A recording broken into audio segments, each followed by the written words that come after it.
Welcome to another deep dive. Today we're going way back in time to ancient Athens. Mm. Our subject is Socrates, Oh, wow. one of history's most fascinating figures, and we're going to be using excerpts from socratesdeath.pdf, Hello. a collection of writings that gives us a really unique look into his life, his trial, and his death. I think what makes Socrates so interesting is that he wasn't some, powerful ruler Yeah. or military leader or anything like that. He was a philosopher, Yeah. but he really engaged with everyday people. Right. And he sparked these conversations that really challenged their beliefs, and it ultimately changed the course of Western thought. Absolutely. And our sources today include dialogues by Plato, who is Yeah. actually a student of Socrates. That's right. So we get this very personal look at this man who is so dedicated to truth, justice, and the pursuit of wisdom. Yeah, and it's a story that, it starts in the streets of Athens, right? It Yeah. goes to this dramatic courtroom, and ultimately it ends with, Socrates' final moments. Yeah. It's a story that's rooted in ancient history, but like you said, I think it still resonates today. Oh, absolutely. I mean, we're going to see how Socrates' commitment to questioning, even when it made him unpopular, is Right. something that we can all learn from. Yeah. So we're going to start by just kind of getting to know Socrates himself, and we have an excerpt from a biography by William Turner Okay. called A Brief Biography of Socrates. Mm. And it paints a picture of a very unique individual. Right. Turner describes Socrates as a gadfly to the Athenian state. Oh, wow. He wasn't afraid to prod and provoke those in power, constantly questioning their assumptions Yeah. and pushing them to think more deeply about things. Have you ever felt like a gadfly in your own life? Oh, yeah, totally. That person who's just kind of like poking and prodding and challenging the status quo, All the time. even when it makes you unpopular. Oh, absolutely. Yeah. Yeah, and I think it's important to remember the context of Athenian society at that time. Ri- It was a period of great change and intellectual ferment, and Socrates was right in the middle of it. Oh, he was in the thick of. He would engage people in public dialogues, exposing these inconsistencies in their thinking Yeah. and challenging the very foundations of their beliefs. And he wasn't just picking on, random people on the street. Yeah. He even went after the sophists, Yes. who were like the celebrity intellectuals of the day. Yeah. They were known for their fancy rhetoric Yeah. and for charging like huge fees for their teachings. Yeah, they were like the big shot. the big shots. Yeah. And Socrates believed that true knowledge couldn't be bought or sold. Right. He offered his wisdom freely, Yes. which made him both admired and feared. Oh, absolutely. Yeah. And so Yeah. Socrates' commitment to truth and his willingness to question authority ultimately put him on this collision course Yeah. with the Athenian establishment. And this brings us to one of the most famous stories about him, Mm. the Delphic oracle. That mysterious voice at the temple of Apollo. Right. As the story goes, someone asked the oracle, "Who is the wisest man in Athens?" Uh-huh. And the response, "Socrates." Socrates. Can you imagine Socrates' reaction? I can only imagine. This is a man who believed that true wisdom Yeah. lay in recognizing how much you don't know. Right. So this is a perfect example of what's known as Socratic irony, Right. where Socrates pretended to be ignorant Yeah. in order to expose the flaws in other people's arguments Yeah. and lead them to a deeper understanding. Right. He didn't accept the oracle's proclamation at face value. Mm-hmm. Instead, he saw it as a challenge, a mission, Okay. to seek out those who were considered wise and then reveal their lack of true knowledge. Oh, so he went around questioning all these supposedly wise Yeah. individuals. Yes. Yeah. And as you can imagine, it didn't make him a lot of friends. Right. Especially in high places. No, not at all. And this relentless pursuit of truth and his willingness to challenge those in power ultimately led him to one of the most dramatic events in his life, Okay. his trial. And it's through Plato's account of that trial, Yes. called The Apology of Socrates, that we really see Socrates' brilliance, Yes. his wit, his unwavering commitment to his principles. It's all there in that text. Yeah. Socrates faced some very serious charges, Right. corrupting the youth of Athens and Right. impiety, which basically meant not believing in the state-sanctioned gods. Right. But instead of trying to just refute the charges directly, Yeah. he turned the trial into a philosophical debate, Oh, wow. highlighting his dedication to truth and virtue. It's amazing how he took this life or death situation Right. and just transformed it into an opportunity for philosophical inquiry. Yes. He used his famous Socratic method to question his accusers, Yes. exposing the weaknesses in their arguments. He basically put his main accuser, Miletus, on trial. Oh, wow. It's like a masterclass in logic and rhetoric. As Socrates dismantles Meletus's claims Yeah. and reveals how flimsy these accusations against him really are. But Socrates' defense wasn't just about these, clever arguments. Right. He made this powerful statement about the importance of living an examined life, Yes. a life guided by reason and morality. Yes, he famously argued that the unexamined life is not worth living. It's such a powerful statement. And think about the impact of that statement on the jury. Yeah. Here's a man on trial for his life, Yeah. and he's not begging for mercy. Right. He's not denying the charges. He's using this moment to make this profound point Exactly. about the importance of seeking truth and virtue. Yes, and this unwavering commitment to his principles Yeah. is what makes Socrates such a timeless figure. Absolutely. I mean, he stands as a testament to the power of individual conscience Yeah. and the courage to stand up for what you believe in, even when the stakes are incredibly high. Right. So we've seen how Socrates challenged authority, Uh-huh. faced his trial with incredible courage. Yeah. But to truly understand his impact, I think we need to dive into the heart of his method, Okay. the Socratic method. Right. This method of inquiry has shaped Western thought for centuries. And it's more than just asking questions, right? Oh, for sure. It's a way of uncovering truth-challenging assumptions. Yeah. The Socratic method is about leading people to discover knowledge for themselves, Yes. to think critically, and to arrive at a deeper understanding. Absolutely. Yeah. And we have another passage from a brief biography of Socrates that helps break down how this method works. Okay. Turner explains it as a two-stage process. Mm. It all starts with recognizing what you don't know. Right. In the first stage, which Turner calls Socratic irony, Mm-hmm. Socrates pretends to be the ignorant one. Right. He asks these seemingly simple questions, Yeah. but they're designed to expose the inconsistencies in the other person's thinking, Yeah. to make them realize the gaps in their own knowledge. Right. Imagine being on the receiving end of that. Oh, my gosh. You think you have it all figured out? Yeah. And then Socrates, with his, gentle but persistent questioning, just starts to unravel your carefully crafted arguments.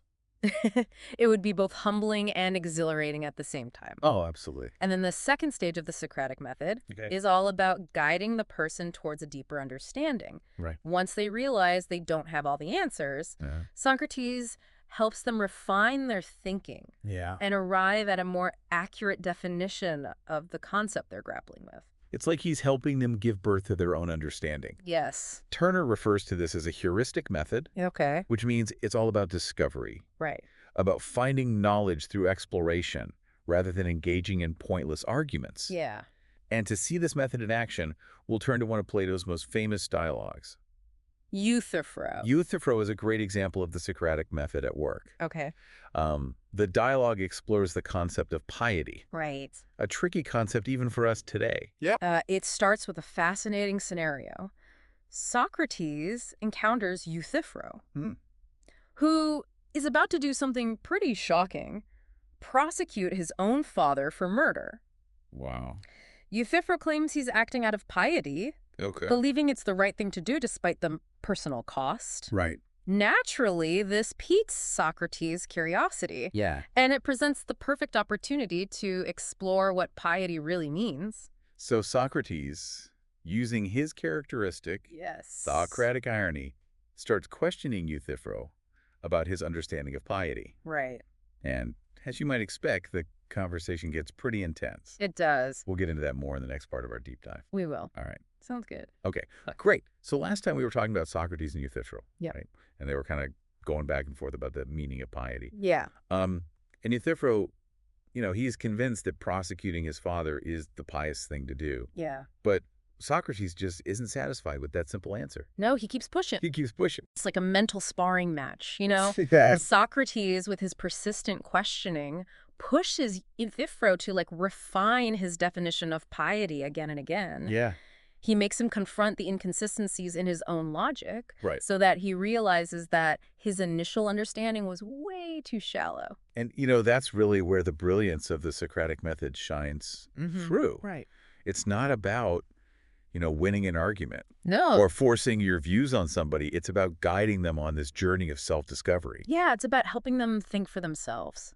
Exactly. Encouraging them to question their own assumptions Yes. and to arrive at a deeper, more nuanced understanding. And I think what's so interesting is that the dialogue actually ends without a clear resolution. Yeah. They never actually settle on like a definitive definition of piety. Right. It's almost like Socrates is saying, like, you know what? I don't have all the answers. Right. It's up to you. It's up to you to keep searching. Exactly. It's about empowering individuals to think for themselves and to continue the pursuit of knowledge.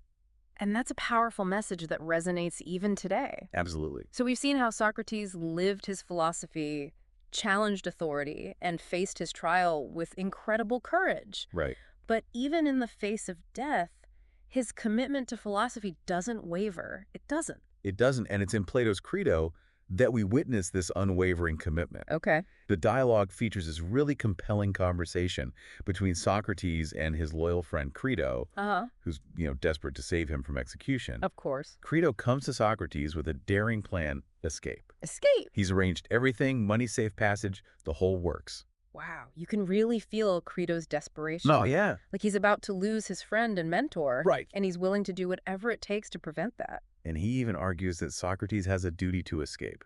Oh, interesting. Not just for his own sake, but for his friends, his family, his students. Oh, wow. He argues that by accepting this unjust sentence, Socrates would be letting his enemies win. That's a good point. But Socrates, ever the philosopher, Yeah.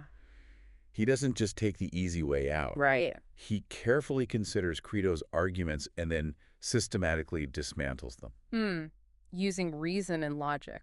Exactly. And he raises this crucial question. Okay. Is it ever right to do wrong? Even to correct a wrong that's been done to you?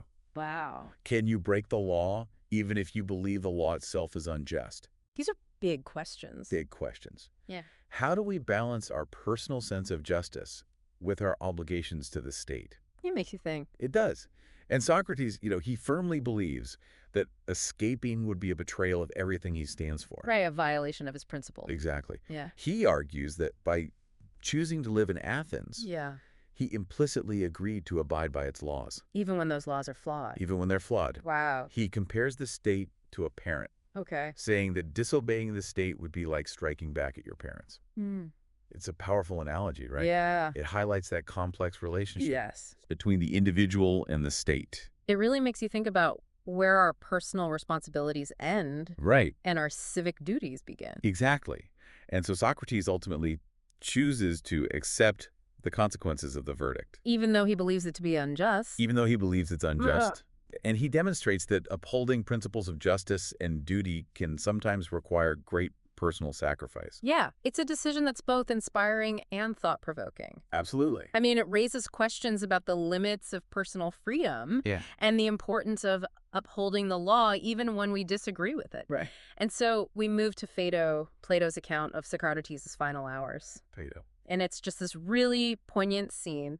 Socrates, surrounded by his friends, calmly discussing death and the afterlife. It's like a final philosophical seminar, right? One last opportunity for him to share his wisdom and insights. Exactly. And he really delves into some deep stuff here. He does. He talks about the cyclical nature of life and death, suggesting that the soul might undergo this process of reincarnation. Reincarnation. He even presents the idea of reminiscence, Wow. arguing that our knowledge could actually be a recollection of what our souls knew before birth.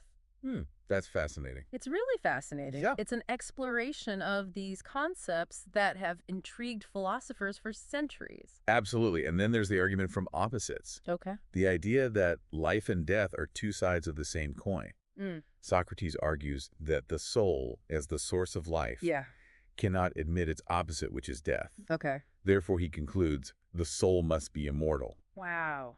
It's a bold statement. It is. I think what strikes me most about Phaedo is that sense of peace and acceptance that Socrates embodies. Right. He's not afraid of death at all. Not at all. He sees it as a natural part of life, Yeah. even a liberation of the soul Right. from the limitations of the physical body. It's a powerful testament to his belief that a life lived in pursuit of truth and virtue is a life worth living. Regardless of how it ends. Regardless of how it ends, exactly. And as we'll see, his death was far from the end of his story. It wasn't. It's really incredible how even in death, Socrates had such an impact. Oh, yeah. I mean, his composure facing death, it's remarkable. It is, but as they say, the story doesn't end there. Right. His physical journey might have ended, Yeah. But his ideas continued to resonate. They were passed down through generations of thinkers. And that's where Plato comes in, right? Right. Socrates' students, he wasn't just some, passive observer. I know. He was profoundly affected by his teacher's life and death. Yes. He became a torchbearer, you could say, carrying those ideas forward, right, shaping them into a philosophical system that influenced Western thought for centuries. It's like Plato took those seeds of Socrates' thinking and cultivated them into this vast garden of philosophical ideas. Yeah. Through his writing, he gave us the most vivid and lasting portrait of Socrates, and he made sure that his legacy lived on. I think it's important to think of Plato's dialogues not just as historical accounts, but as these philosophical explorations inspired by Socrates' teachings. Right. You can see how Socrates' emphasis on truth, virtue, and justice became foundational to Plato's own philosophy. And in dialogues like The Republic, Phaedrus, and Symposium, these themes take on new dimensions. They do. Plato uses that Socratic method to probe big questions about ethics, politics, the nature of reality itself. Big questions. It's like he's inviting us to join in on this grand philosophical conversation, picking up where Socrates left off. And just as Socrates challenged the Athenians to examine their lives and beliefs, Plato challenges us to think critically, to seek wisdom beyond the surface of things. To question everything, to look beyond the obvious, to strive for that deeper understanding of ourselves and the world around us. And that's a challenge that I think resonates with so many of us today. Oh, it does. I mean, in a world that's overflowing with information, it's so easy to get swept up in opinions and distractions. It is. How do we stay grounded? How do we stay grounded in truth? How do we engage in meaningful dialogue? I think Plato, following in Socrates' footsteps, shows us that it's an ongoing process. Yes. It's about continually questioning, Yeah. seeking wisdom, and engaging in thoughtful conversations with others. It's not about having all the answers. No. It's about embracing that journey of discovery, just as Socrates did. And his legacy lives on not just in the ideas themselves, Right. but in the way he approached life with curiosity, with integrity, and with this unwavering commitment to seeking truth. Yeah, so as we wrap up this deep dive into the world of Socrates, let's just take a moment to consider what we can take away from his example. What can we learn from him? How can we incorporate that spirit of inquiry into our own lives? Yeah. Are there any assumptions that we're holding on to that we need to challenge? How can we cultivate a deeper commitment to truth and justice in our own actions?